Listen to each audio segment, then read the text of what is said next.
"He's my son, but not my wife's," said the Marquis as he gave the baby to the young village woman. "Before we begin this beautiful period romance story, tell me in the comments where you're listening from. I love knowing where you're joining me from." Rain fell in sheets over the Tuscan hills, turning the vineyards into silver ghosts. The road to Montieri lay almost deserted, except for one carriage struggling against the storm. The horses snorted, hooves sinking into mud, until the driver pulled hard on the reins before a small stone cottage at the edge of the village. The door opened a crack. A young woman stepped out, holding a lantern that trembled in her hand. "Who goes there?" she called. Her voice wavered between caution and pity. The carriage door swung open. A tall man descended, his cloak soaked, his boots heavy with mud. He held something close to his chest, something small and crying. The lantern light caught his face for an instant. Pale, drawn, noble. "Forgive me," he said, his breath uneven. "You are Lucia Bellini?" Lucia hesitated. "Yes, my lord. But how do you know my name?" "I was told you are kind," he said, "and brave. I pray both are true tonight." She lowered the lantern, seeing then the bundle in his arms. The faint cry of a newborn pierced the rain. Her heart clenched. "A child. My lord, you cannot travel with an infant on such a night." He took a step closer, the storm swirling around them. "He's my son," he said quietly, as though confessing to the wind. Then, after a pause that seemed to still the rain itself, he added, "But not my wife's." Lucia's breath caught. She stared at him, at the anguish that carved deep shadows beneath his eyes. "You mean there is no time for questions?" he interrupted. "They must not find him. You must keep him safe, please." She looked at the child's face, so small it barely seemed to belong to this world. "But my lord, I'm a poor woman. What you ask—" "Gold means nothing," he said. "What matters is silence. If anyone asks, he was left at your door. You understand?" Lightning tore through the sky, revealing the Marquis's crest on the carriage door. Lucia's knees trembled. "You are the Marquis di Montieri," she whispered. "Then this child—" He closed his eyes, his voice low and broken. "He bears my blood. That is all you need to know." Lucia took a step back, unsure whether to fear him or pity him. "And his mother?" The Marquis shook his head. "She is gone, taken by those who thought they were saving the family's honor." Something inside Lucia shifted, something tender and fierce. She reached out and he placed the child in her arms. The baby's tiny hand brushed her chin, and she felt warmth spread through her, stronger than fear. "You'll never speak of me," the Marquis said. "Not to the priest, not to your neighbors, not even to the boy when he's grown. Promise me." "I promise," Lucia whispered. He looked at her then, truly looked, as if memorizing her face. "One day, he may come to know the truth. But let it be when his heart is ready, not when the world still judges sin more harshly than love." The thunder rolled again. The Marquis turned toward his carriage. "God keep you, Lucia Bellini." "Wait," she called. "At least tell me his name." He paused, his back to her. "His name is Marco." Then he stepped into the fog and was gone. Lucia stood there for a long moment, the rain washing down her face. The baby stirred in her arms, his cries softening into sighs. She carried him inside, lit a single candle and wrapped him in a wool blanket by the fire. "Marco," she whispered, testing the name as if it might vanish. "You poor little soul. What have they done to you?" He opened his eyes, dark, calm, watchful. A strange peace came over her. She could not explain it, but she felt as though the child had chosen her, not the other way around. She dried his tiny hands, murmuring lullabies her mother once sang. Outside, the storm began to fade, leaving only the steady drip from the eaves. By dawn, the cottage smelled of milk and ashes. Lucia sat in the chair by the hearth, the baby sleeping against her shoulder. She had not slept at all. Her neighbor, old Signora Palma, knocked on the window. "Lucia, are you alive in there? The river nearly rose to your doorstep." Lucia hid the child beneath a quilt and opened the door just enough to show her face. "I'm fine, Signora." The roof held. "Strange night for visitors," the old woman said, peering past her shoulder. "I thought I saw a carriage go by." Lucia forced a smile. "Only lightning. It made the shadows move." The woman nodded, unconvinced, and left, muttering about omens. Lucia closed the door, her hands shaking. The promise to the Marquis already weighed on her like a chain. She turned back to Marco, who slept as if born to peace. "You'll be safe," she said. "I'll make sure of it." Hours passed. The storm clouds lifted, revealing the golden hills drenched in morning light. Lucia cleaned the cottage, warmed milk, and prepared to visit the church for Sunday Mass. She would have to face the village sooner or later. Before leaving, she wrapped Marco in a basket lined with cloth and covered him lightly. "No one must see you yet," she whispered. The path to the church wound through the vineyards, still glistening with dew. The bells were already ringing when she arrived. Villagers greeted her politely but distantly, as they always had since she lived alone. Father Tommaso smiled from the steps. "Lucia, it's good to see you. You missed the harvest blessing." "I was unwell, Father," she replied, lowering her eyes. He nodded kindly. "Come after Mass, then. I have something for you. A loaf from the convent, and perhaps we'll talk." During the service, Lucia's thoughts wandered. The Marquis's voice echoed in her mind. They must not find him. Every time she closed her eyes, she saw his face, pale and desperate. What kind of life had driven a man of such rank to beg a village woman for mercy? When the congregation stood for prayer, she thought she heard a baby's cry, soft, familiar. But it was only her imagination. Still, she hurried home the moment Mass ended. The cottage was quiet when she arrived, too quiet. Her heart raced as she dropped the basket and rushed inside. The quilt had slipped aside, and Marco's eyes blinked up at her, calm as ever. Relief flooded her, and she sank to her knees, laughing and crying at once. "Don't frighten me like that, little one," she said. "You'll give me grey hair before my time." She spent the rest of the day caring for him, humming, pretending life could still be ordinary. Yet when night fell, the promise began to twist inside her. How long could she keep such a secret? She thought of the Marquis's wife, the Grand Countess Isabella, whose pride was known across the province. If the child was not hers, then whose could it be? And what would happen if she ever learned? Lucia pushed the thought away and fed Marco. His eyes followed her every move, curious and unafraid. "You're not meant for fear," she murmured. "You'll grow strong, won't you, and wise. Maybe you'll never need to know who your father was." The candle burned low. She laid him in the cradle she had used for her younger brother years ago, back when life was simpler. Sitting by the window, she watched the moon rise above the fields. Outside, a dog barked, then another, then silence. Lucia frowned. The hairs on her arms rose. She stood, listening. The sound came again. Hooves on the road. Not hurried this time, but deliberate, steady. A single rider. Her breath caught. The Marquis? Had he returned? She opened the door a little, the cold air brushing her face. The moonlight showed nothing but mist. The hoofbeats stopped near her gate. She waited, heart pounding, but no one came. Finally, she heard the rider turn back toward the main road. A folded sheet of paper fluttered down into the mud by the fence. She hesitated, then ran to pick it up. The wax seal glimmered faintly under the moon, the crest of Montieri. Her fingers trembled as she carried it inside. She wanted to open it, yet feared what it might say. Instead, she placed it beside the cradle and whispered, "Tomorrow.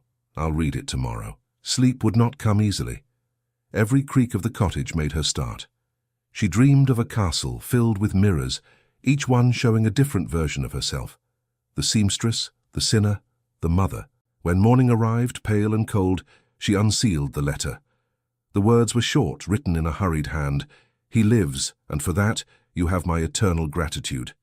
Keep him hidden. I will protect you from afar. No signature, no directions, only a small gold medallion tied with thread, engraved with a lion and crown." Lucia pressed it to her chest. "Marco," she whispered, "your father still watches over us." She didn't hear the footsteps outside, didn't see the shadow moving past the window. A knock thundered at the door, hard and sudden. She froze, clutching the baby to her heart. "Open in the name of the Marquis de Montieri," a voice commanded. "We're searching for a missing carriage. The Marquis was last seen on this road." Lucia's breath stopped. The letter slipped from her hand. The pounding came again, louder. "Open the door!" Her eyes darted to the cradle, to the medallion gleaming on the table. The soldier's boots echoed against the stones outside. Then, with one last crash, the door shook on its hinges. At dawn, Lucia heard pounding at her door. Soldiers from the Montieri estate had come, asking if anyone had seen the Marquis that night. Lucia stood frozen as the pounding continued. Her heart raced so fiercely that she feared the soldiers might hear it through the wood. Marco whimpered, sensing her fear. She pressed him against her chest and whispered, "Hush now, little one. Mama's here." Another voice barked from outside. "By order of the Countess Isabella di Montieri, open this door." Lucia gathered herself and opened it a crack. Rain dripped from the soldiers' cloaks as they peered inside. Their captain, a man with sharp eyes and a scar along his chin, stepped forward. "We seek the Marquis Lorenzo. His carriage was seen near the village last night. Did you notice anything unusual?" Lucia shook her head quickly. "Nothing, sir. Only the storm. No one travels that road when the river rises." The captain's gaze swept the room. The fire, the cradle, the damp floor. "You live alone?" "Yes, my parents are gone. I sew for the women of the village." He studied her for a moment, perhaps hearing the tremor in her voice. "We'll look around." Lucia moved aside, her fingers gripping the doorframe. The soldiers stepped in, muddy boots leaving dark prints on the floor. One of them lifted the quilt that hid the cradle. Marco slept soundly, his cheeks flushed. "A child?" the captain asked. "My brother's orphan," Lucia answered quickly. "He's been with me since autumn." The soldier looked doubtful, but lowered the quilt. "The Marquis's carriage broke an axle on the hill. The driver says his master went on alone. Strange behavior, wouldn't you say?" Lucia forced a small smile. "Strange things happen in storms, sir." The captain stared at her for another tense moment, then nodded. "If he comes this way, you'll send word to the castle. Do you understand?" "I do." He motioned to his men. They stepped out, their lanterns vanishing into the mist. When their footsteps finally faded, Lucia sank to her knees beside the cradle. Her hands shook as she stroked Marco's hair. "They'll come again," she murmured. "We must be careful now." By afternoon, the soldiers' visit had stirred the entire village. People whispered at the well, in the square outside the chapel. By sunset, every house had its own version of the tale. Some said the Marquis had been attacked by thieves, others that he had fled from his wife. When Lucia went to buy bread, the baker's wife stared too long at the bundle in her arms. "Such a fine blanket for a poor woman's child," the woman remarked. Lucia smiled tightly. "A gift from my cousin in Siena." The woman's eyes narrowed. "A kind cousin indeed." Lucia left without another word, her cheeks burning. She had thought kindness would protect her from suspicion, but kindness was rarely safe when envy listened at the door. Days turned into weeks. The soldiers did not return, but the whispers did not stop. At the market, people turned their backs. The priest spoke gently but avoided questions. Children followed her path, chanting cruel rhymes about a woman and her secret baby. Lucia pretended not to hear. At night, when Marco cried, she held him close and whispered stories of saints and angels. "The world can be cruel," she told him softly, "but heaven still listens." As months passed, the boy grew stronger. His eyes were deep and curious, his small hands eager to touch everything. He laughed easily and slept peacefully, and Lucia began to feel a strange pride. "Look at you," she said one morning, lifting him high, "as if you were born for sunlight." But the village did not forget. When Lucia entered the church, old women leaned together in pews, muttering. "She had no husband," one whispered. "And that child, have you seen his face? He doesn't look like any Bellini." Lucia knelt, pretending not to hear, though the words struck like stones. Then, one evening, a traveling merchant came through Montieri, bringing news from the city.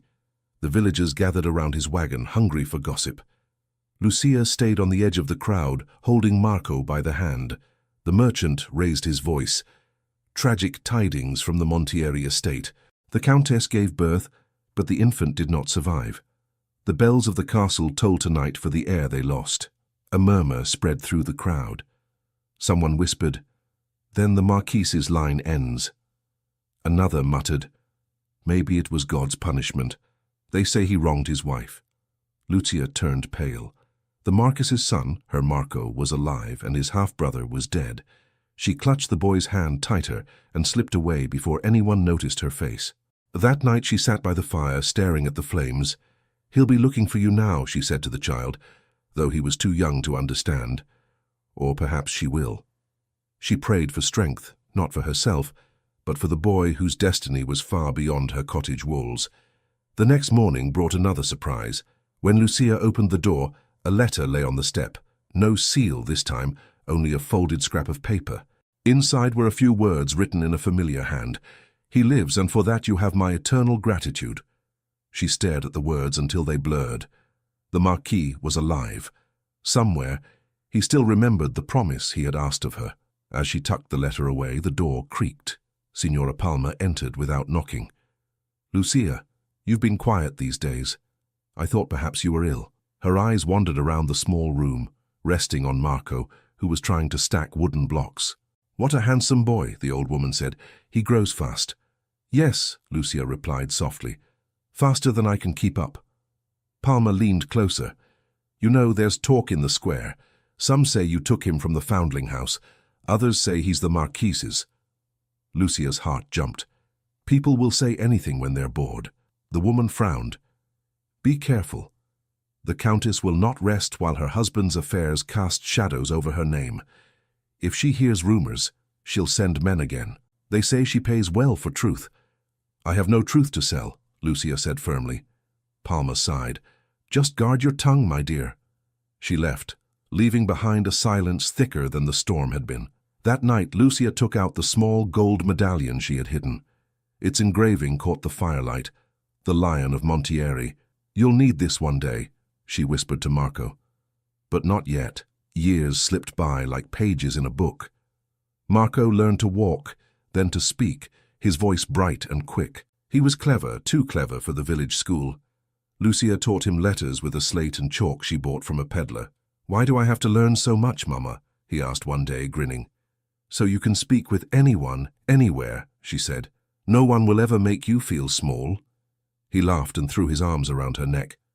"Then I'll make you proud." When Marco turned 6, a new schoolteacher arrived in Montieri.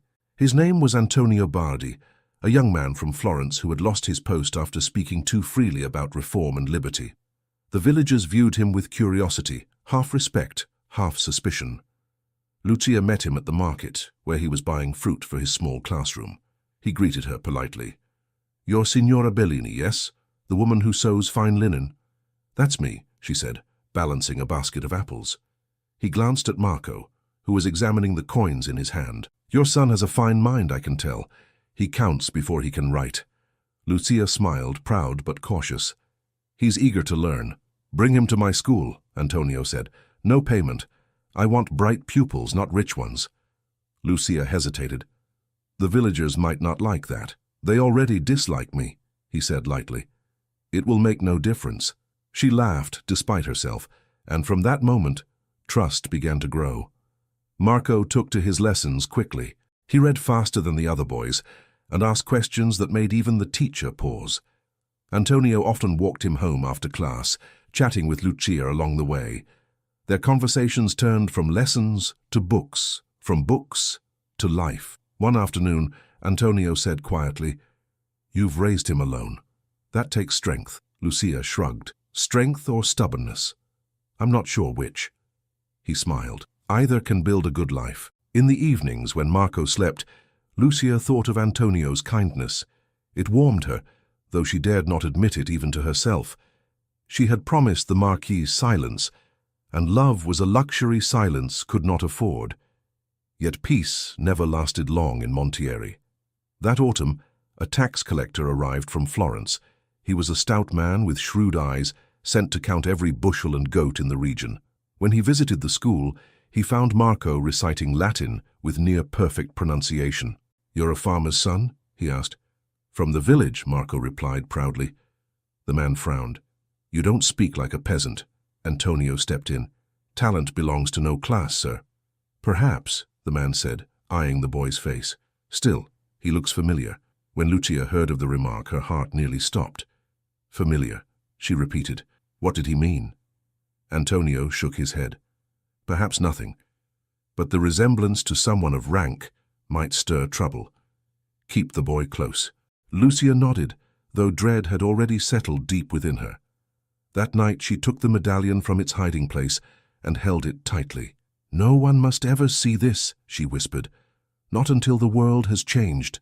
But the next day, During a lesson, Marco found the medallion where she had forgotten to hide it. He turned it in his small hands, admiring its brightness. "Is this yours, Maestro?" he asked Antonio. "It looks important." Antonio froze. The Lion of Montieri gleamed in the sunlight. During a tutoring session, Marco innocently showed Antonio the medallion, unaware that the Montieri crest gleamed in full view. Antonio stared at the medallion, his pulse quickening. He had seen that crest before, engraved on the iron gates of the Montieri estate, gleaming above the church altar where the noble family knelt each Christmas. The lion with a crown, symbol of old wealth and power. "Where did you get this, Marco?" he asked, his voice steady though his thoughts raced. "My mother keeps it in a box," the boy said proudly. "I found it when she was sewing. She said it's nothing, just a pretty coin, but I think it's from a castle." Antonio forced a smile. "Perhaps you're right. May I see it?" Marco handed it to him, unaware of the weight it carried. The gold was finely worked, the kind only a noble could afford. On the back, an inscription: "Virtus in silentio," strength in silence. "Marco," Antonio said gently, "you mustn't show this to anyone, do you understand? Not to the boys at school, not even to your friends." "Why?" "Because some things are meant to stay private. It's a treasure, and treasures bring envy." The boy nodded solemnly. "All right, Maestro, I'll hide it." When class ended, Antonio waited until Marco left, then locked the door and sat down, turning the medallion over in his palm. He felt a knot form in his chest. He had heard whispers for years about the Marquis and a mysterious child. Could it be true? He returned the medallion that evening, walking the narrow path to Lucia's cottage. She opened the door, surprised to see him so late. "Forgive me," he said. "I must speak with you." She let him in, sensing something grave in his tone. Marco slept nearby, his face peaceful in the glow of the hearth. Antonio placed the medallion on the table. "Where did this come from, Lucia?" Her face went pale. For a moment she couldn't speak. "He found it?" "Yes, he showed it to me." Lucia's hands trembled as she sat down. "It was foolish of me. I should have hidden it better." "Tell me the truth," Antonio said softly. "Whose crest is it?" She hesitated, searching his face. She had guarded the secret for years, but something in his eyes, honest, patient, unafraid, made her trust him. "It belongs to the Montieri family," she said finally. "The Marquis himself gave it to me." Antonio leaned forward. "Then the rumors are true." "I don't care what the rumors say," she whispered. "All I know is that he came to me one night, drenched and desperate, with a newborn in his arms. He said, 'He's my son, but not my wife's.' Then he left the child and vanished." Antonio's breath caught. "And you raised him?" "As my own." He looked toward the sleeping boy. "Then Marco is the Marquis's blood." Lucia covered her face. "Please, you must promise to say nothing. If anyone finds out, they'll take him from me. They'll destroy him to protect their pride." Antonio placed a hand on hers. "I'll keep your secret, Lucia. You have my word." She met his gaze, tears glistening in her eyes. "You think me a sinner, don't you?" He shook his head. "I think you're the bravest woman I've ever met." The words hung between them, tender and dangerous. She looked away, pretending to busy herself with the fire, but warmth rose to her cheeks. From that night, Antonio's visits became more frequent. Sometimes he brought books for Marco, sometimes bread or candles, always an excuse to stay a little longer. The villagers began to whisper again, but Lucia no longer feared them as she once had. "Let them talk," Antonio said once, seeing her troubled expression. "Their tongues are their only wealth." But beneath his calm, Antonio knew danger was close. Rumors traveled quickly to the castle, where Countess Isabella ruled her husband's lands with an iron hand.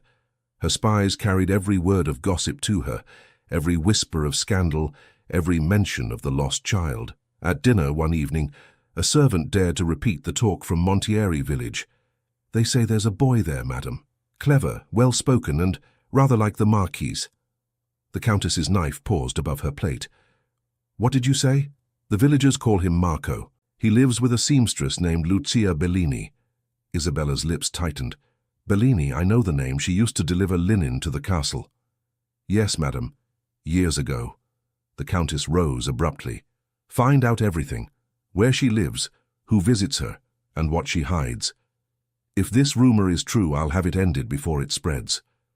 The servant bowed and fled, eager to escape her fury. In the village, life continued quietly for a time. Antonio taught Marco arithmetic and poetry, while Lucia sewed in the sunlight and listened to their laughter. For the first time since that stormy night, peace felt possible. But peace rarely lasts where pride and power sleep. One afternoon, a carriage bearing the Montieri crest appeared at the church. The priest received a letter sealed in wax and pale blue ribbon. After reading it, his face drained of color. During Vespers, he approached Lucia after the service. "Child, I must warn you," he murmured. "The Countess has sent word. She seeks an illegitimate heir. She demands that any evidence of a child born of her husband's sin be delivered to her at once." Lucia's knees weakened. "She knows?" "Not yet," the priest said, glancing around. "But she suspects. Be cautious. These walls have ears." That night, Lucia could not sleep. The fire burned low as she packed a small bag of clothes and bread. Marco woke, rubbing his eyes. "Mama, where are we going?" "Nowhere yet," she whispered. "Just be ready." The next morning she found Antonio at the school. "They're coming," she said. "The Countess knows." He nodded grimly. "Then we must plan. There's a monastery near Siena. They take boys for study. I can write a letter to the abbot. Marco will be safe there." Lucia gripped his arm. "I can't let him go alone." "You must," Antonio said softly. "If you stay, they'll find you both. But if he's hidden among scholars, no one will question him." Lucia turned away, her voice breaking. "He's all I have, Antonio." He placed a hand on her shoulder. "You have courage, and you have me." She looked at him then, really looked, and in his eyes she saw the steadiness she had lost in herself. "Help me," she whispered. The following night, they prepared for the journey. Lucia packed the letter from the Marquis and the medallion, wrapped carefully in linen. She kissed Marco's forehead as he slept. "One day you'll understand why I did this," she murmured. Before dawn, the carriage Antonio arranged waited by the road. The driver, a trusted friend, stood ready. Lucia carried Marco in her arms, wrapped in a grey shawl. "Will I see you again?" the boy asked. "Always," she said, forcing a smile. "In your dreams. I'll be near." They were about to leave when a shout echoed across the fields. Torches flared in the distance. Soldiers. Antonio cursed under his breath. "They've come sooner than I thought." Lucia's heart pounded. "What do we do?" "Run," he said. "Take the path through the vineyards. I'll lead them away." "No, Antonio." But he was already moving toward the road, shouting to draw their attention. "This way, over here!" Lucia gathered Marco and ran. The vines brushed against her skirt, the ground slick with dew. Behind her, voices shouted, boots thudded, dogs barked. The torches grew brighter. She stumbled once, clutching the child to her chest. "Don't cry, Marco," she whispered. "We're almost safe." They reached the edge of the vineyard, where an old stone wall marked the boundary of her land. She climbed over, tearing her skirt, and hid behind the ruins of a shepherd's hut. Marco's breathing was quick, frightened, but he made no sound. Through the cracks in the wall, she saw figures moving among the vines. The torches passed close, too close. "Search every house," the captain shouted. "The Countess wants proof before dawn." Lucia held her breath. A soldier's lantern swept past the stones, lighting her face for a heartbeat. She ducked, praying he had not seen. The rain began to fall again, masking every sound. After what felt like hours, the noise faded. Lucia dared to move, slipping from the hiding place toward the forest path.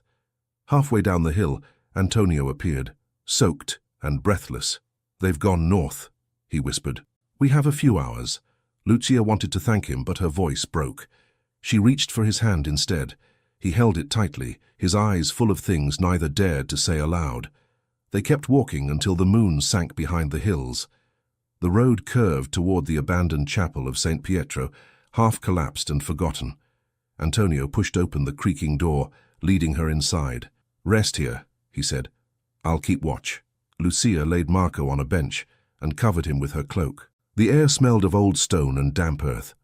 She sat near the boy, exhaustion overcoming her, yet her mind raced. Antonio stood by the doorway, lantern in hand. The light flickered over his face, tired but kind. You risked everything, she said quietly. Why? Because no one should face this alone, he replied. She hesitated, then whispered, You believe I've done right, raising another woman's husband's child. I believe love can't be measured by birth, he said. You've given him what others could not. Safety, kindness, a home. Tears filled her eyes. I've lived in fear so long I've forgotten what peace feels like. Then remember tonight, he said. Remember that you are not alone. She smiled faintly, and for the first time the distance between them seemed to vanish. Outside the rain fell harder, drumming on the chapel roof. They sat in silence, the only sound Marco's soft breathing. When dawn approached, Antonio turned toward the doorway, listening. The soldiers have gone east, he said. We can move again soon. But before Lucia could reply, the church bell from the distant village rang, a deep, solemn toll that carried through the hills. She looked up, startled. What does that mean? Antonio's face turned pale. It's the castle bell. Someone of high rank is dying. They both listened as the sound echoed through the valley, slow and mournful. Then a messenger on horseback appeared on the far road, waving a scroll and shouting through the rain, The Marquis Lorenzo di Montieri calls for his son. He lies dying. Lucia's breath stopped. She held Marco close, her heart torn between dread and duty. A distant bell tolled. A messenger brought news that the Marquis Lorenzo di Montieri was gravely ill and had asked for the child who bears his name. Lucia sat in the dim chapel, her heart pounding at the messenger's cry. The sound of the bell still echoed through the hills, heavy and relentless, like fate itself demanding an answer. Antonio stepped closer, rain dripping from his hair. You heard him, he said quietly. The Marquis is dying. Lucia clutched Marco tighter. He's calling for his son, she whispered. For my boy. Antonio nodded. He must have confessed. Perhaps his conscience can't bear the secret any longer. Lucia's eyes filled with confusion and fear. If I take Marco to him, the Countess will know. She'll destroy us both. Maybe, Antonio said, but if you stay silent, the Marquis dies with the truth unspoken. What if he means to set things right? She turned to the small window where dawn broke pale over the fields. He trusted me to keep the boy hidden, to protect him. How can I betray that trust now? Antonio's voice softened. He didn't ask you to hide him forever. He asked you to keep him safe. There's a difference. Lucia stared at Marco. The child slept peacefully, unaware of the world that sought to claim him. If I go, she said slowly, I might lose him. Antonio looked at her, steady and calm. If you don't, he'll grow up never knowing who he is. For a long moment, Lucia said nothing. Then she stood, gathering her courage like a cloak. We'll go, she decided, but not alone. Antonio nodded. I'll come with you. They set out that morning, walking the narrow road that led to the Montieri estate. The rain had stopped, but the sky remained grey, the air heavy with waiting. Marco rode on Antonio's shoulders, laughing whenever a bird darted from the hedges. Lucia watched him and prayed silently that his laughter would not be the last she ever heard. By the time they reached the castle gates, evening had fallen. 2 guards blocked the entrance, their armor dull with mist. Lucia stepped forward, her voice trembling but firm. Tell the Countess that Lucia Bellini has come. The Marquis sent for his son. The guards exchanged uneasy glances. One of them disappeared through the gates. Minutes passed before he returned. You may enter, he said, though his tone held no welcome. Inside, the castle smelled of candle smoke and medicine. Servants hurried through the corridors, whispering. Lucia followed the sound of low voices until they reached a large room where the Marquis lay on a high bed, his face drawn and pale as linen. He turned his head at the sound of footsteps. When he saw Marco, his eyes filled with tears. My boy, he murmured, his voice barely a breath. You brought him. Lucia knelt beside the bed, bowing her head. I came because you called, my lord. The Marquis reached out a trembling hand, resting it on the child's hair. I've done you wrong, Lucia. I gave you my sin and called it a favor. Yet you gave that sin a soul and made it pure. Lucia could barely speak. I did only what any mother would. No, he whispered. You did what his true mother could not. You gave him life. He turned to Antonio, who stood quietly by the door. You're the teacher. You know truth when you see it. Bear witness for him. The boy is mine. My lord, Antonio said gently. I will tell it if I must. The Marquis's breathing grew shallow. There is a paper, my confession. It names him as my heir. But it must be signed. He struggled to lift his hand, reaching for the table beside his bed, where a document lay waiting. But before he could take the pen, the door opened. Countess Isabella entered, her gown black as mourning, though her husband still lived. Her eyes blazed when she saw Lucia and the child. "What is this?" she hissed. "What insolence brings you here?" Lucia rose slowly. "He sent for us." The Marquis wished to see his son. His son! Isabella's laugh was sharp as glass. "You dare bring your bastard into my house and speak of him as my husband's child?" The Marquis tried to speak, but his breath caught. "Isabella." "Enough," she turned on him. "Enough. You humiliated me before the whole province. And now, on your deathbed, you would crown your shame with an heir born of filth." Lucia's face flushed, but she said nothing. She clutched Marco's hand tightly, shielding him with her body. Isabella strode to the bed, her voice trembling with fury. "You will not sign that paper, I forbid it." The Marquis's eyes burned with the last of his strength. "You cannot forbid truth." She glared at him, her voice rising. "You've ruined our name once. I will not let you ruin it again." He tried to lift the pen, but his fingers failed him. The paper slipped from his grasp, falling to the floor. His chest heaved once, twice, then stilled. Lucia gasped. Isabella froze, her mouth open in shock. For a moment, the room was silent except for the wind rattling the shutters. Then Isabella turned, her face pale but her eyes cold. "Take them away," she said to the servants. "They have no place here." The servants hesitated, looking to Antonio. He stepped between Lucia and the Countess. The Marquis sent for her. He declared the boy his son. "Without a signature, his words mean nothing," Isabella said sharply. "And you, sir, will hold your tongue if you value your position." Antonio met her gaze. "I value truth more than comfort." Her lips curled. "Then you'll lose both." Guards entered, moving toward Lucia. She backed away, clutching Marco, her heart pounding. "Please, madam," she said. "He's just a child." "A mistake," Isabella spat. "One that will be forgotten." Antonio moved closer to Lucia. "Run," he whispered. Lucia didn't wait. She snatched the medallion from her pocket and slipped past the guards. Antonio blocked their path, forcing them back with words and sheer will. Lucia fled down the corridor, Marco in her arms, her breath ragged. Behind her, Isabella's voice rang out. "Find them. I want that woman arrested." Lucia reached the stables, where the smell of hay and horses filled the air. She climbed into a wagon and urged the animal forward. The wheels rolled, bumping over the cobblestones, faster and faster. By the time she reached the village road, her tears had already dried. Marco clung to her neck, frightened but silent. "Where are we going, Mama?" he asked. "Somewhere safe," she said. "Far from here." That night they returned to Antonio's house. He arrived soon after, breathless but unharmed. "She'll search for you," he said, "but we'll find a way to make the truth known." Lucia shook her head. "The paper is lost. Without it we have nothing." "Not nothing," Antonio said, holding up the medallion. "This is proof enough to begin." She frowned. "Proof of what?" "Of lineage," he said, "and I know where to find a witness. The priest who baptized Marco. He may remember something." Lucia grasped his hand. "You would stand against her for me?" "For you," he said softly. "And for him." They left before dawn to speak with Father Tommaso, who listened in silence as Lucia told everything. When she finished, the old priest sighed. "I remember that night," he said. "The Marquis came in secret, cloaked and trembling. He made me swear to record no name, but I baptized the child myself." Lucia's eyes filled with hope. "Then you can tell the court?" "If truth demands it," the priest said. "But beware, the Countess has power, and power does not yield easily." Antonio nodded. "We'll face her. The people will hear the truth even if the law pretends deafness." The priest blessed them both, but his voice trembled. "Go carefully.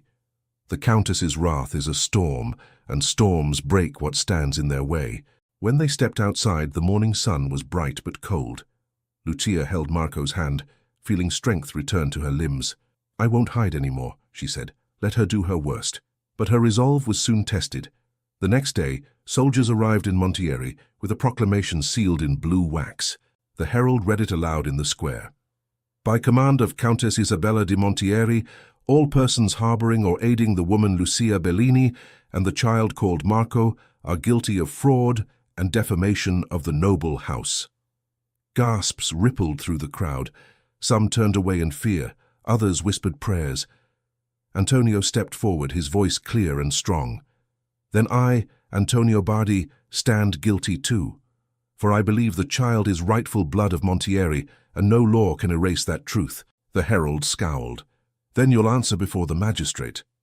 Gladly, Antonio replied. Let him hear our witness and judge for himself. Lucia watched him, her heart full of fear and gratitude. The road ahead was dark, but she was no longer walking it alone. As the soldiers prepared to escort them to the city for trial, Marco clung to her hand. Mamma, will they hurt us? No, my love, she said, forcing a calm she did not feel. They'll listen.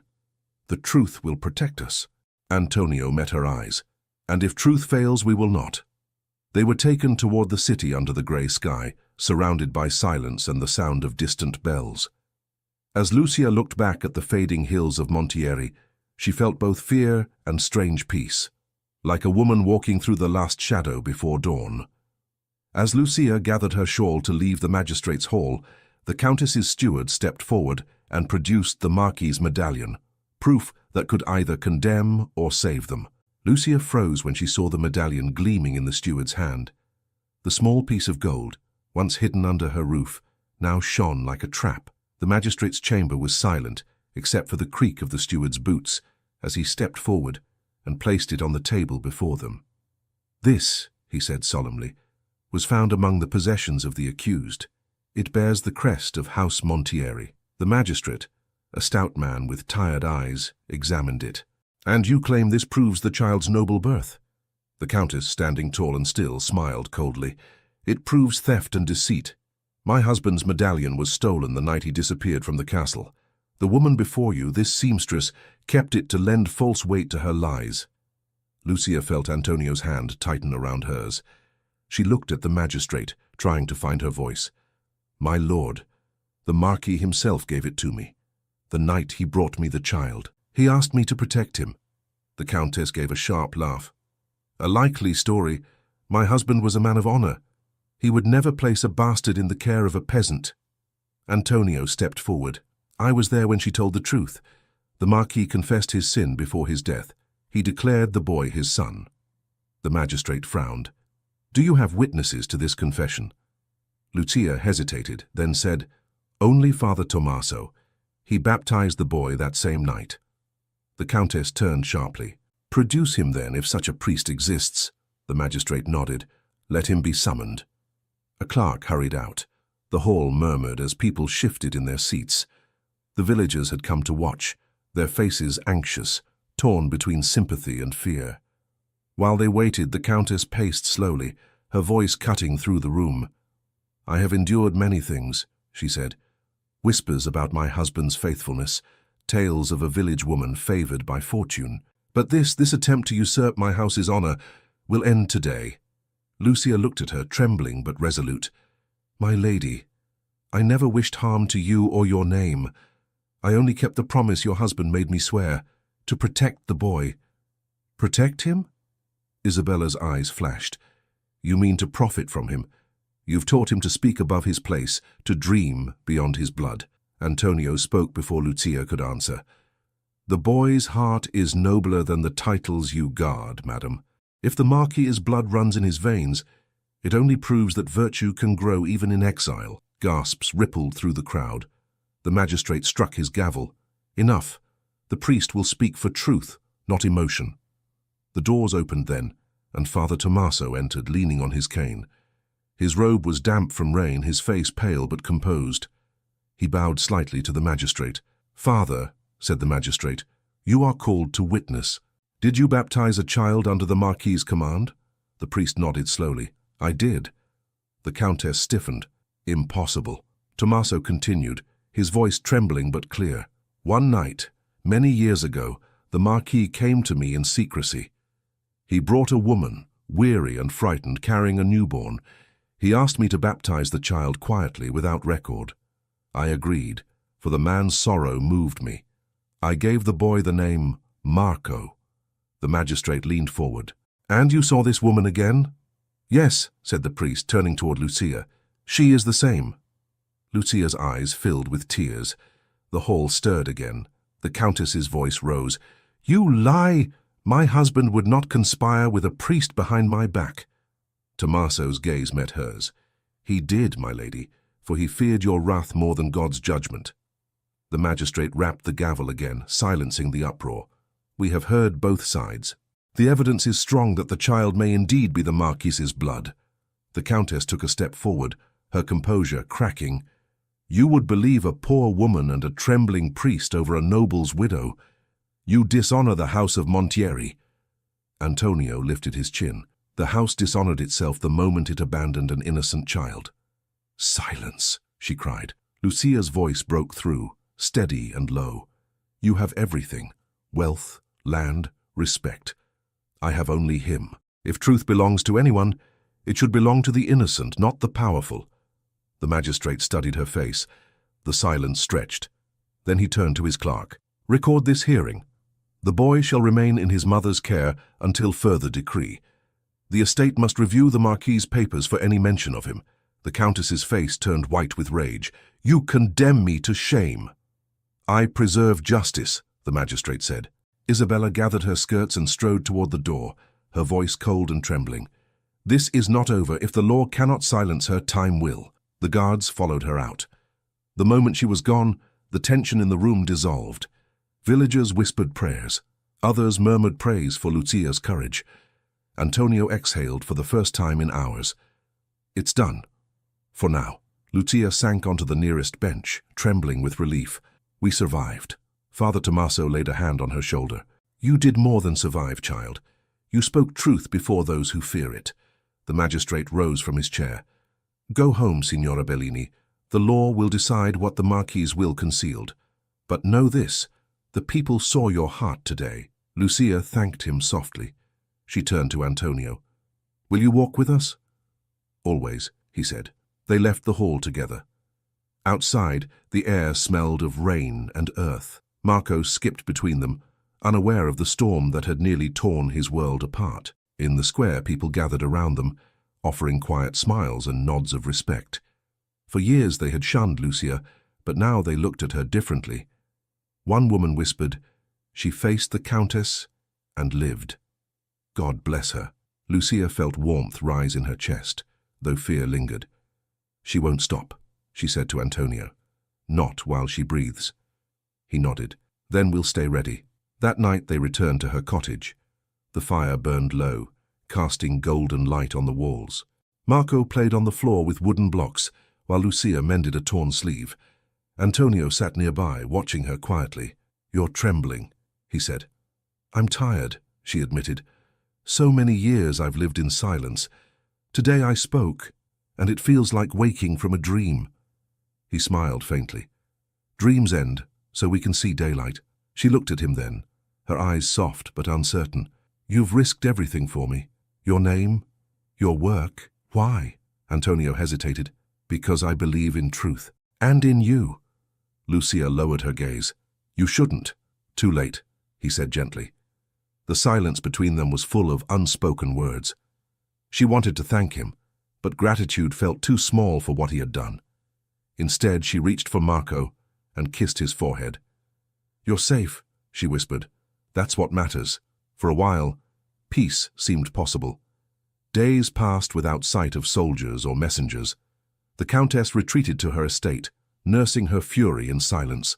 Antonio resumed teaching, and Marco returned to his studies. But peace is fragile when built on a storm's edge. One evening, as the sun sank behind the hills, a rider arrived from the city, dust clinging to his cloak. He dismounted at Lucia's door and handed her a sealed parchment. "From the magistrate," he said. Lucia broke the seal. The letter inside bore the official stamp of Montieri. Her eyes scanned the words, and she nearly dropped the page. "What is it?" Antonio asked. "They found the Marquis's will," she whispered. He wrote of a child unnamed but described as the son of my heart. He left a sum for his education and care. Antonio smiled faintly. Then justice speaks after all. But Lucia's hands trembled. The Countess will never allow it. She'll see this as defeat. Then she's already lost, Antonio said. That night, the air outside was still and heavy. The moon rose pale over the vineyards. Lucia stood by the window, watching shadows drift along the path. Every rustle made her flinch. In the distance, a horse neighed. She thought she saw movement by the gate, but when she stepped outside, there was only wind.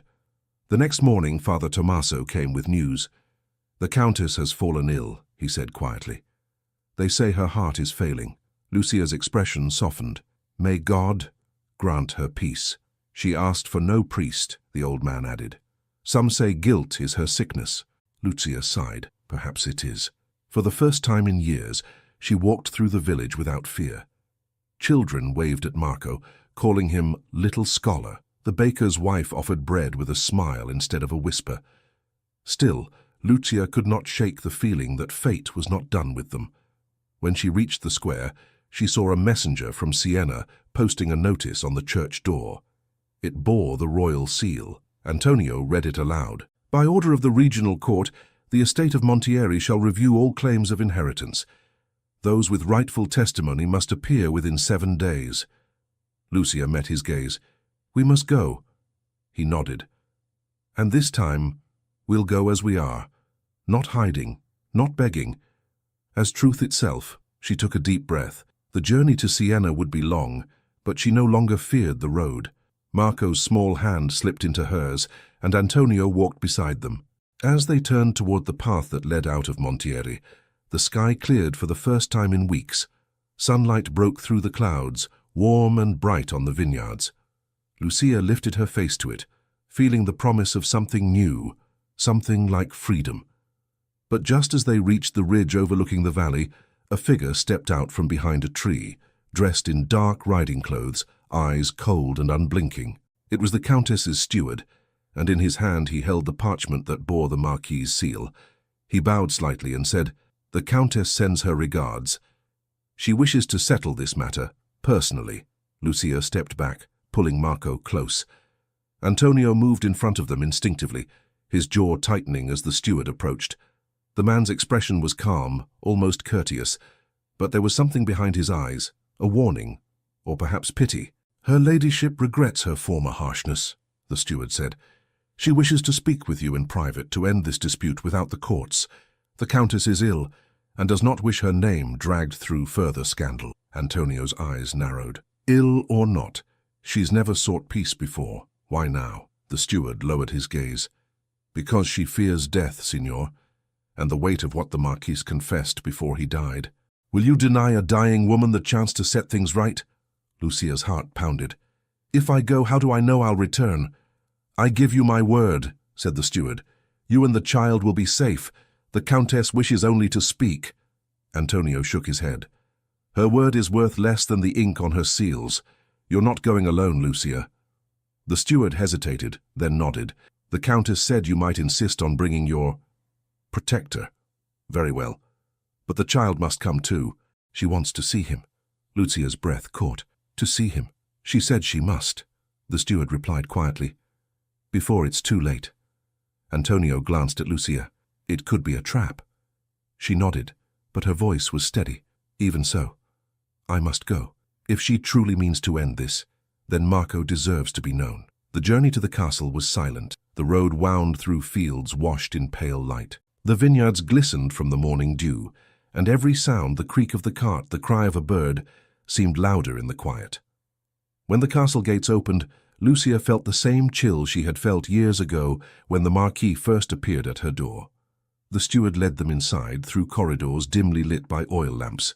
The scent of herbs and candle wax filled the air. In a grand chamber, Countess Isabella sat by a window, her once proud figure frail beneath a shawl. The years had softened her face, but not her eyes. They still gleamed with a sharpness that time could not dull. "So," she said, her voice thin but clear. "You've come." Lucia bowed slightly. "You sent for us, my lady." The Countess looked at Marco, who stood half-hidden behind Antonio. For a long time she said nothing. Then she gestured to a chair. "Bring the boy closer. I want to see what sin looks like when it grows." Antonio started forward. "My lady—" "Let her," Lucia whispered. She led Marco forward, her hand on his shoulder. The Countess studied him closely. "How old are you?" "10, my lady," the boy answered politely. She tilted her head, as though the words confirmed something she already knew. "You have your father's eyes," she said softly, "and his quiet defiance." Marco frowned. "Did you know my father?"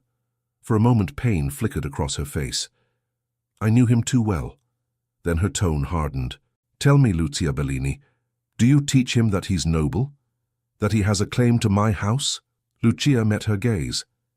"I teach him only truth, that he was born of love, and that his father cared for him, even from afar." The Countess smiled bitterly.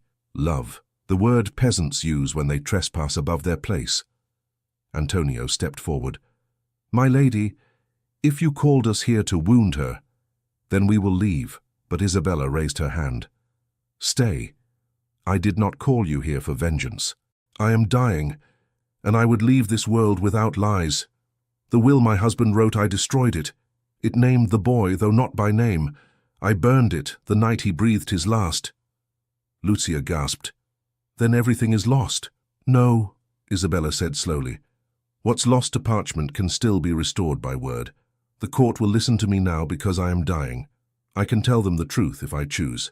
Antonio studied her carefully. "And what do you want in return?" The Countess looked toward the window, where the light flickered on the floor. Silence. "When I'm gone, let the world remember me as I was, the loyal wife, not the jealous one. Swear to me that no one will speak of this again." Lucia hesitated. "If I swear that, Marco will never bear his true name." "Then give him another," said Isabella. "Let him live free of shame and of pride alike. The Montieri lands are cursed by both." Marco looked between them, confused. "Mama, why are we here? Who is she?" Lucia knelt and held his face. "Someone who once loved your father, my dear, and someone who can help us if she wishes." The Countess's lips trembled. "He should not hate me." "He doesn't," Lucia said softly. "He doesn't know how." For a moment the Countess seemed to crumble. Her eyes glistened as she whispered, "I loved Lorenzo once, but he was not mine, not truly. Perhaps that was my punishment." Antonio watched her closely. "Then you mean to set things right?" She nodded weakly. "The magistrate will receive my statement tomorrow. I will declare that my husband acknowledged a son before his death. The boy will not bear the title, but his rights to inheritance will be honored. That is all I can give." Lucia's eyes filled with tears. "That is more than I dared hope for." "Do not thank me," Isabella murmured. "I do this for him, not for you. And for peace. Mine, not yours." The room fell silent. Outside, thunder rumbled far away. The Countess sank back in her chair, breathing with effort.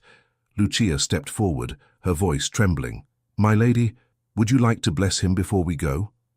The Countess hesitated, then nodded. Marco approached, uncertain but obedient. She touched his hair with a shaking hand. "Be wiser than your father," she whispered, "and kinder than I have been." He smiled shyly. "Thank you, my lady." When they left the castle, the air felt heavy but clean. Lucia walked in silence, holding Marco's hand while Antonio walked beside her. "She'll keep her word," he said quietly. "You saw it in her face." "I did," Lucia replied, "but I also saw regret. It's a heavy thing to carry." "She's carried worse," Antonio said. "Now it's done." For the first time in years, Lucia felt a strange calm settle over her. The clouds that had hung above her life seemed to thin. She looked at Antonio and said, "You've stood by me when no one else would. I owe you more than I can repay." He shook his head. "You owe me nothing. Perhaps it's I who owe you. You've reminded me why truth matters." That night, they returned home. The cottage glowed with the warmth of the fire, and Marco soon fell asleep on the rug, his hand clutching the wooden horse Antonio had carved for him. Lucia watched the flames dance and whispered, "Do you think he'll remember all this?" Antonio smiled faintly. "He'll remember the love. The rest will fade like rain on the fields." She turned to him, her heart full. "When the court settles everything, what then? What will you do?" "I'll stay," he said simply. "If you'll have me here." Lucia looked away, blushing slightly. "You would trade Florence for Montieri. I'd trade silence for peace," he said. "And I find both when I'm near you." She wanted to answer, but the words tangled in her throat. Instead, she smiled, a quiet, uncertain smile, and poured him a cup of wine. For several weeks, the village lived in a hush. The Countess's health declined, but no word came from the castle. Then one morning a messenger arrived, bearing the seal of the magistrate. Lucia's hands trembled as she broke it open. It was a copy of the Countess's final statement, sealed with her own ring. It declared Marco to be the Marquis's natural son and granted him a modest inheritance to be managed by Lucia until his majority. Antonio read it aloud, his voice steady but full of feeling. She kept her word. Lucia pressed her hand to her mouth. "Then it's over." "Not over," Antonio said. "Begun anew." She smiled through tears.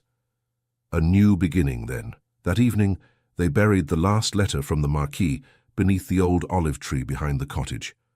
Lucia whispered a prayer for his soul and another for the woman who had at last found peace. For the first time in years, the air smelled only of spring, of earth and hope. Antonio turned to her. "Now you can rest, Lucia." "Perhaps," she said softly. "But I've learned that peace never lasts forever." As if to answer her, a knock sounded at the door. Marco looked up from his book. "Who is it, Mama?" Lucia frowned, wiping her hands on her apron. "Stay here, both of you." When she opened the door, a young officer stood there in the dusk, holding a folded document stamped with the royal seal of Tuscany. He bowed slightly. "Forgive the hour, Signora, but I bring orders from Florence. The court requests your presence, and the child's. There's been a dispute about the Countess's final testimony." Lucia stood in the doorway, staring at the officer as though she hadn't heard him correctly. Behind her, Marco and Antonio waited in silence. "A dispute?" she repeated quietly. But the Countess's statement was signed, sealed. What could they dispute now? The young man shifted uncomfortably. "I don't know, Signora. The notice comes directly from Florence. They claim a second version of her declaration has appeared, one that contradicts the first. You are required to appear before the regional magistrate within 3 days." Antonio's voice sharpened.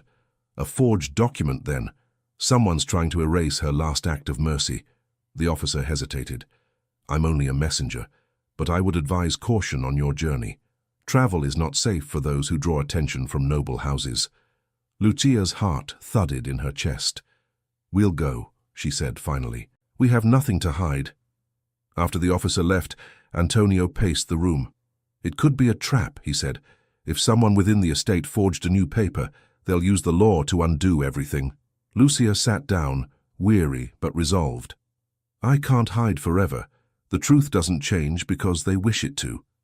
Marco looked between them, his eyes wide. "Are we going back to the city, Mama?" "Yes," she said softly. "But this time, we go to end it for good." 3 mornings later, they set out at dawn. The road to Florence wound through fields of olive trees and vineyards heavy with mist.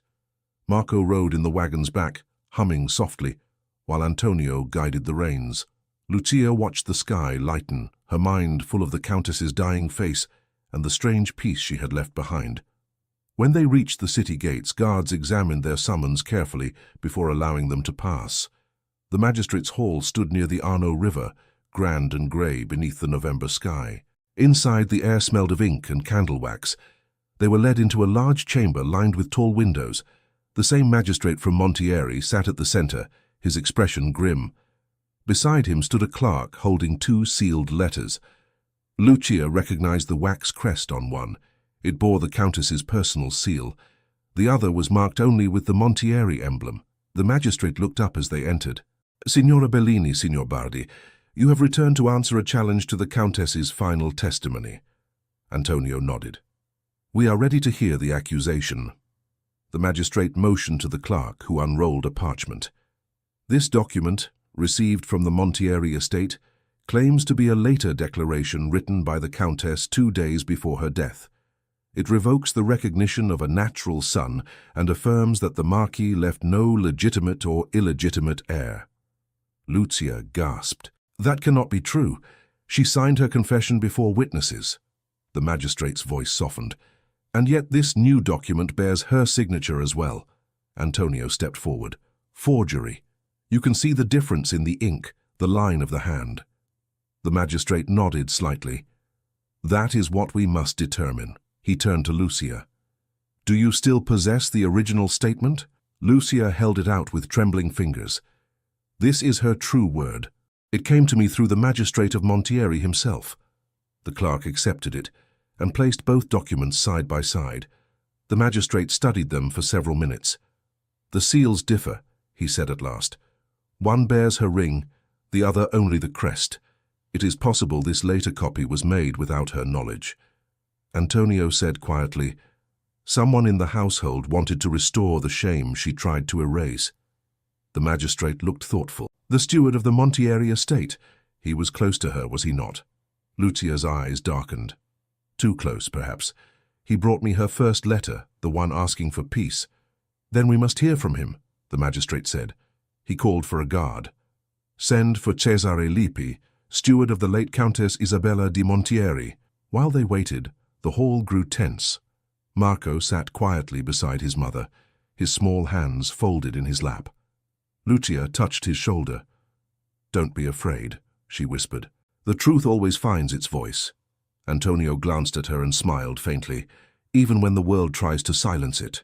Moments later, the doors opened. Cesare entered, dressed in mourning black. He bowed stiffly. My lord magistrate. The magistrate gestured toward the two letters. You served the countess until her death. I did. Did she dictate either of these documents in your presence? The steward's eyes flicked to Lucia. I saw her sign one paper, he said slowly. She asked me to seal it, though she was weak. I do not know which this is. Antonio stepped closer. You don't know? You carried the first to us yourself. Cesare stiffened. I carried what she gave me. Lucia's voice trembled with anger. And after she died, you forged another. The steward's face flushed. I would not dare. The magistrate's tone sharpened. You will answer truthfully. Did anyone else have access to her seal after her death? Cesare hesitated. Perhaps the physician. He oversaw her belongings before burial, and her nephew, Count Vitale, arrived 2 days after she passed. Antonio frowned. She had a nephew? Yes, the steward said reluctantly. A distant relative from Pisa. He inherits the estate by law if the child is discredited. Lucia's heart sank. So he had reason to destroy her word. The magistrate sighed. It seems likely. Yet without proof, I cannot convict him. Antonio said firmly, then summon him. Let him face her handwriting. The magistrate nodded to a guard. Bring Count Vitale Montieri. The wait was long. Afternoon light slanted through the windows, turning the marble floor gold. Lucia sat motionless, Marco resting against her side. Antonio paced slowly, thinking. At last, the Count entered. He was a man of 30, tall with sharp features and a cold smile. You sent for me, my lord. The magistrate gestured to the papers. 2 documents bear your aunt's seal. We must know which is genuine. Vitale gave a polite nod. I can save you the trouble. The later document is authentic. I found it among her things. My aunt regretted her first statement. She told me so before she died. Lucia rose. Liar. She made peace before God that day. She asked only for silence after truth. The Count's smile didn't waver, and she changed her mind when death drew nearer. Can you swear you were there when she wrote this second letter? Antonio stepped forward. Can you? The Count's eyes flicked to him. Careful, schoolmaster, the court frowns on insolence. The magistrate raised a hand. Enough. We will settle this by comparison. He turned to the clerk. Fetch the expert from the notary's office. A thin man entered soon after, carrying spectacles and a small magnifying glass. He examined both documents in silence, tracing the ink, the curves of each letter. At last, he straightened and bowed. My lord, these were not written by the same hand. The second is a forgery. The signature imitates hers but lacks the pressure of age and weakness visible in the first. A murmur rose through the hall. The magistrate nodded gravely. So declared. Lucia closed her eyes in relief. Antonio exhaled softly beside her. The magistrate turned to Vitale. You brought a false document before this court. You will answer for this deceit. Vitali's face went pale. I only delivered what was found in her study, where no one but you had entered, the magistrate said. You will remain under guard until inquiry concludes. The Count protested, but the guards seized his arms and led him away. When the doors closed, the magistrate looked at Lucia. The law now stands as the Countess declared. The child's inheritance and rights will be honored. Lucia bowed her head. Thank you, my lord, Antonio said quietly. You've given justice to both the living and the dead. The magistrate smiled faintly. Sometimes they are the same. As they left the hall, the city seemed brighter, the air clearer.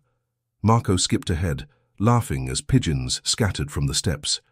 Lucia turned to Antonio. It's over, he nodded, though his expression was distant. Yes. And yet, endings often feel like beginnings, she smiled softly. Perhaps because they are. They returned to the village a week later, greeted not by suspicion but by celebration. The bells of Montieri rang as they passed through the square. The villagers cheered, offering bread, flowers, and blessings. Lucia thanked them, tears shining in her eyes. For the first time in 10 years, she walked without fear of shame. That evening, Antonio stood with her outside the cottage. The sky blazed red over the hills. The boy will grow strong, he said. He'll have his chance to study, to travel, maybe even to teach. Lucia smiled. He has your patience and his father's will. I'll be content just to watch him live. Antonio looked at her then, the setting sun reflected in his eyes. And what of you, Lucia? You've carried everyone's burdens but your own. Don't you deserve peace too? She hesitated. Peace, perhaps. But I wouldn't know what to do with it. He stepped closer. Then let me show you. Before she could answer, footsteps approached from the path. Father Tommaso appeared, breathless and holding a letter. My child, he said urgently. A messenger came from Florence. The magistrate asks you to return immediately. The Marquis's will has been found, complete and sealed. It mentions another name you must hear. Lucia's breath caught. Another name, she asked, her voice barely a whisper. Father Tommaso nodded, still winded from his walk. The magistrate did not say more, only that it concerns the inheritance and your son's future. You must go at once. He awaits you tomorrow in Florence. Antonio frowned. Another name could mean another heir. Lucia's hands trembled. Or another truth. The priest placed a comforting hand on her arm. Whatever it means, child, you've walked this far with courage. Do not falter now.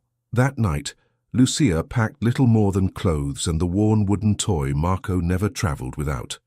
Antonio helped her harness the horse. The air smelled of lavender and damp earth. The village slept while they prepared to face whatever waited beyond the hills. Before dawn, they set out again. Marco dozed in the back of the cart, while Lucia sat beside Antonio, her fingers twisting in her lap. What could be in that will? She asked.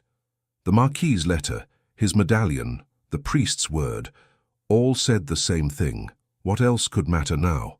Antonio kept his eyes on the road. The law likes its puzzles, Lucia.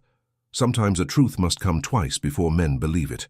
They arrived at the magistrate's hall by mid-afternoon. Servants recognized them and led them through a quieter corridor than before. When they entered the chamber, the magistrate rose from his seat. His expression was kind, though weariness lined his face. Signora Bellini, he greeted her.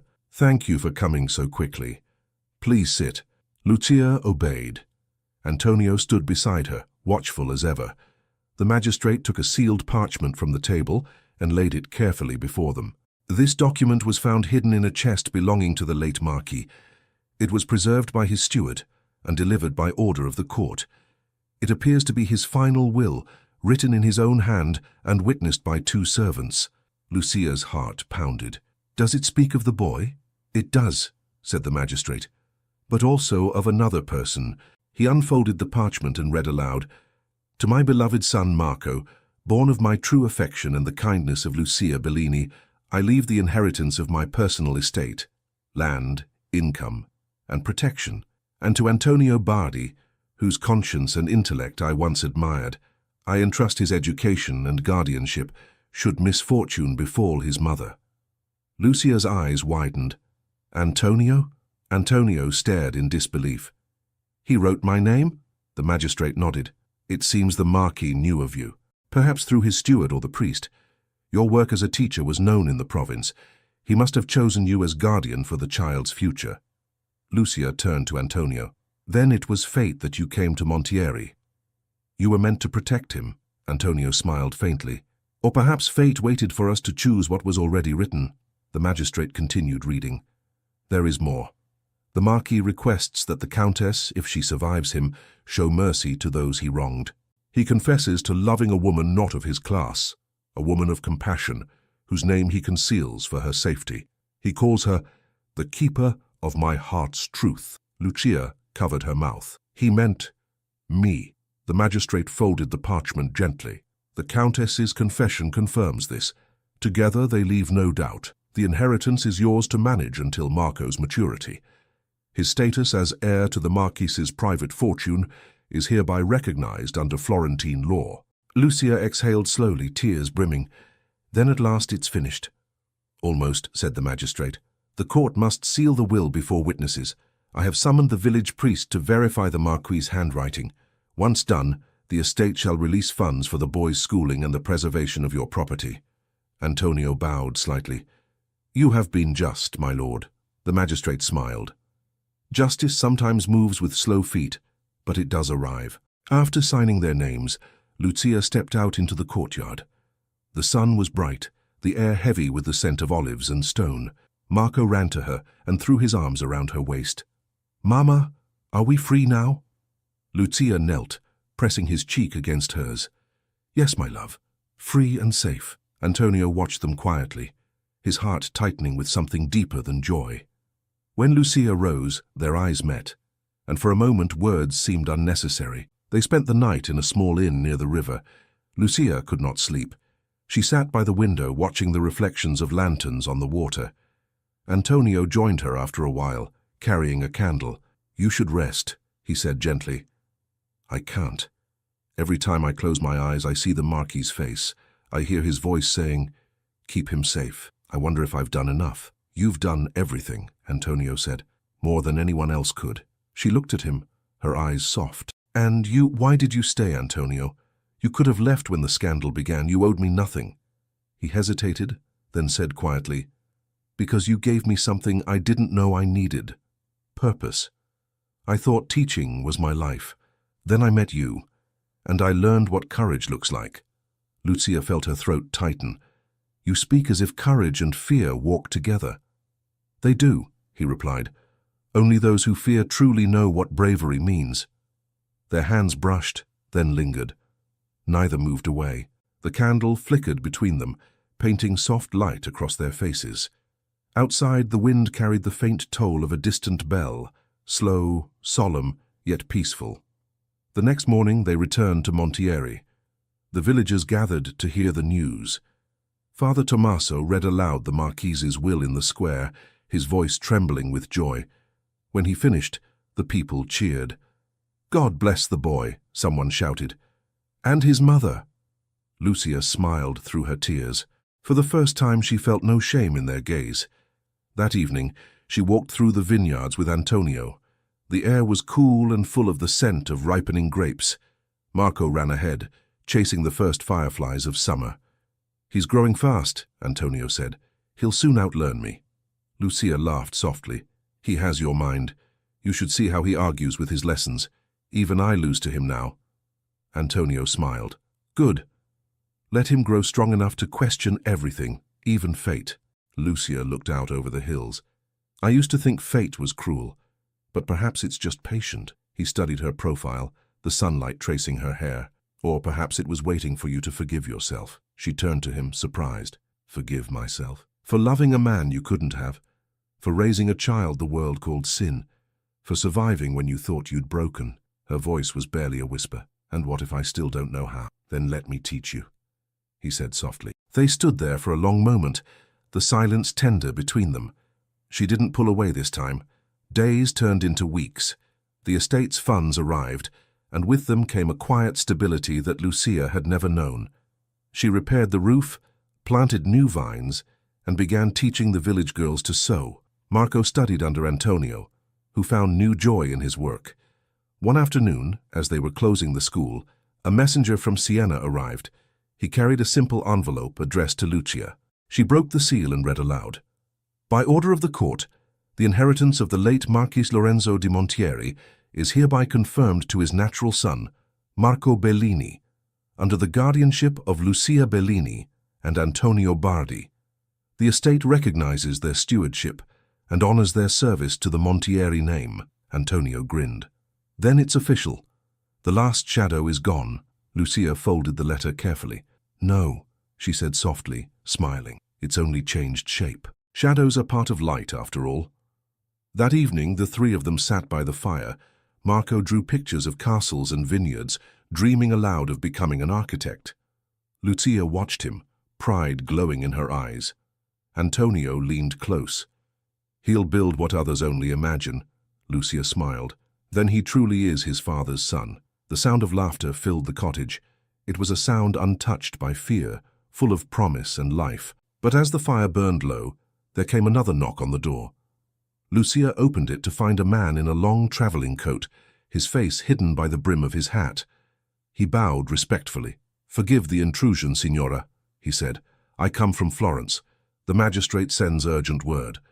Before the will is sealed in the royal archive, the court requests that you and your son attend one final hearing to hear a testimony left behind by the Marquis himself." Lucia's hand trembled as she held the folded note. The messenger bowed slightly, waiting in the doorway. "A testimony?" she asked, her voice faint. "From the Marquis himself?" "Yes, signora," the man replied. "It was discovered in a sealed drawer of his private study, locked these many years. The magistrate ordered it opened only after the estate's disputes were settled. You are requested to come within 2 days to hear it read." Antonio stepped forward. "Did they say what kind of testimony?" The messenger shook his head. "Only that it concerns both the woman named Lucia Bellini and her son." Lucia felt the air leave her lungs. "Thank you," she whispered. When the man was gone, silence filled the cottage. The fire crackled softly, throwing golden light over Marco's drawings on the table. Antonio placed a hand on her shoulder. "Do you want to go?" Lucia stared into the flames. "He's been gone so long. What words could he still have for us? Perhaps his last ones," Antonio said gently. She looked at him, her eyes uncertain. "And if those words undo everything?" He smiled faintly. "Truth never undoes what's built on love." 2 mornings later, they set out once again. The road to Florence felt different this time, quieter, softer. The land was green with early summer, and Marco chattered about the fields and the travelers they passed. Lucia tried to smile at his excitement, though her heart tightened with every turn of the wheels. When they arrived, the magistrate greeted them with unexpected warmth. "Signora Bellini," he said. "Signor Bardi, I'm grateful you've come. The Marquis's testimony is unlike any I've seen. It's written not as a legal record but as a confession of the heart." Lucia's voice shook. "Then it's personal." "Deeply," the magistrate replied. "You'll hear it from the notary who transcribed it." They were led into a small room lined with shelves of parchment and leather-bound ledgers. A notary, grey-haired and solemn, sat behind a table with a single sealed envelope before him. He rose as they entered. "By order of the court," he began, "this letter is to be read in the presence of Lucia Bellini and her guardianship circle. It was written by Marquis Lorenzo di Montieri on the eve of his final illness." Lucia reached for Antonio's hand under the table. Marco sat between them, silent but wide-eyed. The notary broke the seal and began to read. "To whom this reaches, and to the woman who once took my sin and turned it into grace, this is my final truth." The notary's voice was calm, but the words filled the room like the echo of a prayer. "When I left that night in the storm, I left behind more than a child. I left behind my peace. My wife knew nothing of the woman I loved, but she knew of my guilt. And in her silence she punished me more than anger could have. Lucia, you must know, she was not the only one who paid the price of my weakness. You did. And for that, I owe you a debt no man can repay." Lucia bowed her head, tears spilling down her cheeks. The notary continued. "I have watched from afar through those who still served me faithfully, and I learned of your kindness, the way you raised him, the way you bore shame and hardship without complaint. You have done what I could not. You gave our son a soul untainted by pride." The notary paused, looking at her. "There is more," he said softly. "I name Marco not only as my heir-in-law, but as the heir to my conscience. Let him remember that the world measures men by birth, but heaven measures them by mercy. Tell him his father was a coward who found courage too late, and that his mother's love redeemed him in death." Lucia covered her mouth. Marco's hand slipped into hers. "Is there more?" Antonio asked quietly. The notary nodded. "One final line." He unfolded the paper again. "To Antonio Bardi, should he still live in Montieri, teach my son not to be like me. Teach him to be like you." The room went still. Antonio lowered his head, unable to speak. When the reading ended, the magistrate said softly, "This testimony will be sealed with the others. It confirms everything that has been declared. There will be no further dispute." Lucia rose slowly, her face pale but serene. "Then his voice can rest." The magistrate nodded. "As can yours, Signora." Outside, the bells of the city rang the evening hour. The sound carried through the air like a benediction. They walked toward the river in silence, each step lighter than the last. Marco broke the stillness first. "Mama, what did he mean when he said you turned sin into grace?" Lucia smiled through her tears. "He meant that love can heal what mistakes cannot." Antonio touched the boy's shoulder. "And he meant that you are proof of it." They reached the bridge where the Arno shimmered gold under the fading sun. Lucia leaned on the railing, the wind lifting her hair. "Do you think he's at peace now?" she asked softly. Antonio looked out at the water. "Yes." "Because you forgave him long before he asked." Lucia closed her eyes. "Then maybe I can forgive myself too." He turned to her. "You already have." They stood there until the sun sank and the city lights flickered awake. Marco chased pigeons across the bridge, his laughter ringing like a promise of brighter days. That night they stayed again at the small inn by the river. Lucia fell asleep quickly, her face calm for the first time in years. Antonio sat by the window, watching the stars. He felt something in his chest shift, an ache turning at last into peace. In the morning they returned to Montieri. The village welcomed them with warmth and music. The priest announced that the Marquis's estate would grant funds to build a school, and the villagers cheered. Antonio would serve as its first master, and Lucia would teach the girls to read and sew. Life began again, simple and unhurried. The vineyard thrived, and the air filled with children's laughter. Lucia worked side by side with Antonio, her hands always busy, her eyes always bright. Marco grew tall, quick-minded and kind. He called Antonio teacher in public, but in private, sometimes father. One evening, as the harvest moon rose over the hills, Lucia and Antonio walked home from the chapel. The bells tolled softly behind them. "He's changing," Lucia said, smiling. "Soon he'll be a man." Antonio nodded. "And the world will know his name, not because of birth, but because of who he is." She looked up at him. "You've given him that." He shook his head. "No, Lucia, you did." They reached the gate of her cottage. The vines glowed silver under the moonlight. "Do you ever wonder," she asked, "why God chose such a hard road for us?" Antonio thought for a moment. "Because some hearts are too strong to learn through ease. They need to be broken first, so they can be remade whole." Lucia smiled faintly. "Then ours must be very strong indeed. Or very stubborn," he said, and she laughed softly, the sound light as a breeze. He took her hand then, not with hesitation, but with quiet certainty. "Lucia," he said, "the past is done. The future waits. Let me walk it with you." Her breath caught. "Do you mean—" "I mean forever," he said simply, "if you'll have me." She looked into his eyes, and all the years of fear, secrecy and sorrow fell away. "Yes," she whispered. They stood there in the moonlight, the vineyard silent around them. Marco's laughter floated faintly from the cottage. Lucia leaned against Antonio's shoulder, her heart full and steady. "It seems the Marquis's last wish came true," she murmured. "He asked you to teach his son not to be like him, and you've done more. You've taught us both how to live again." Antonio smiled, pressing her hand. "Then let that be his legacy."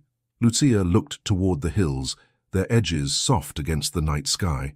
"The past lies buried," she said quietly, and the future is ours." From the distance came the sound of hooves on the road. A messenger's voice called through the evening air. "News from Florence. The court sends its blessing to the house of Montieri and its rightful heirs." The messenger's shout echoed down the lane as Lucia and Antonio turned toward the sound. Moonlight rippled over the vineyards, and the messenger galloped nearer, his horse's breath steaming in the night air. He dismounted swiftly and handed Antonio a sealed letter. "From Florence, sir. The magistrate sends his blessing. And a decree." Antonio broke the seal and read under the lantern light. His face softened into something like awe. "Lucia, they've recognized it. The Royal Council has confirmed Marco as the rightful heir to the Montieri estate. The title of Marquis will pass to him when he comes of age." Lucia's breath caught. "It's done then. Truly done." Antonio smiled, his eyes shining. "The name that once brought you sorrow will now bring him honor." Marco appeared at the cottage door, rubbing his eyes. "Mama, what's happening?" Lucia turned toward him, her heart swelling. "It's good news, my love. You're free to live as yourself. No more secrets, no more hiding." The boy blinked, half asleep, then ran to her. "So we can stay here forever?" "Yes," she said, kneeling to hold him close. "Here, where your father's spirit walks the hills and your mother's heart found peace." Antonio placed a gentle hand on her shoulder. "The Countess's estate will grant you the land outright. This vineyard will be yours. His father's legacy will rest where it was born. In your hands." Lucia rose slowly, the letter trembling between her fingers. "Then the world has turned at last." The messenger bowed and left them, his horse's hooves fading into the distance. The night grew still again. Fireflies flickered among the vines. Antonio looked at her, his voice low. "Lucia, we've fought so long for truth.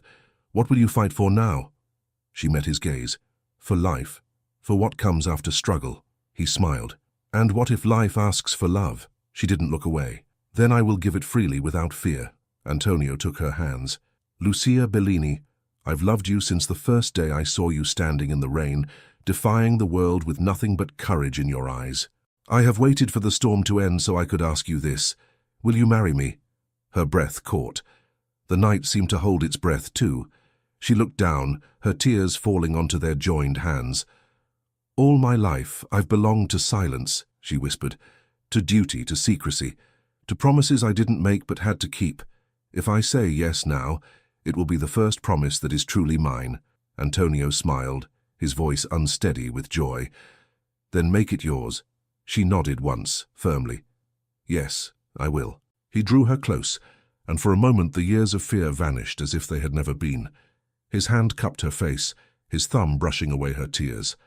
Their lips met, soft and certain, sealing what had long been written in their hearts. When they parted, Lucia laughed through her tears. "I never thought peace could feel like this." Antonio brushed a strand of hair from her cheek. "Peace always feels like you." Behind them, Marco clapped his hands, grinning from ear to ear. "You're getting married?" Lucia turned, startled. "You heard?" He nodded eagerly. "I heard enough. Can I be there? Can I bring my friends from school?" Antonio laughed. "You'll stand beside us, Marco. The day belongs to you too." The boy's eyes shone. "Then it will be the best day ever." In the weeks that followed, the village prepared for the wedding as if it were a festival. The church bells rang each morning as Lucia walked through the square, greeted by smiles instead of whispers. Women sewed her gown, simple but elegant, and children picked flowers from the hills. Father Tommaso insisted on performing the ceremony himself. "It is not every day," he said proudly, "that love redeems both the humble and the noble at once." Antonio worked tirelessly, arranging benches, painting the chapel doors, trimming vines from the courtyard. The people helped him, laughing and singing as they worked. Lucia spent her days in quiet joy, her heart at peace for the first time. Yet the night before the wedding she couldn't sleep. She sat outside under the stars, her shawl wrapped around her shoulders. Antonio found her there, carrying a lantern. "You should rest," he said softly. "I was remembering," she replied. "The night he came, the Marquis, the storm, the fear, how it all began. If he could see us now, he would be proud," Antonio said. "He'd see that love doesn't die with a man's mistakes." Lucia looked at him, her eyes shining in the lamplight. "And what do you see, Antonio?" He smiled. I see a woman who carried the world's judgment and never let it break her. I see my home." She reached for his hand.